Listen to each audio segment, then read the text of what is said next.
જંબુસરના વેડજ જે ગામે જે પોલીસે 4 જુગારીઓ જે છે એને ઝડપી પાડ્યા હતા।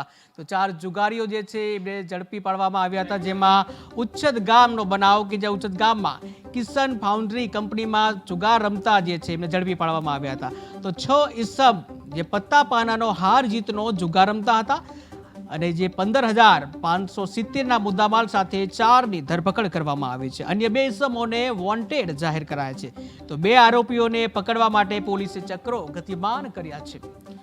તો જંબુસરના વેડજનો બનાવ કે જ્યાં પોલીસે 4 જુગારીને ઝડપી પાડ્યા છે। તો ઉચ્છદ ગામમાં કિશન ફાઉન્ડ્રી કંપનીમાં રમતા હતા જુગાર, જેમાં 6 ઇસમો પત્તા પાનાનો હાર જીતનો જુગાર રમતા હતા, જેમાં 15,570 જે સાથે મુદ્દામાલ જપ્ત કરી 4 લોકોની ધરપકડ કરવામાં આવી છે, જ્યારે અન્ય 2 વ્યક્તિ જે છે એમને વોન્ટેડ જાહેર કરવામાં આવ્યા છે। તો પોલીસે 2ને પકડવા ચક્રો ગતિમાન કર્યા છે।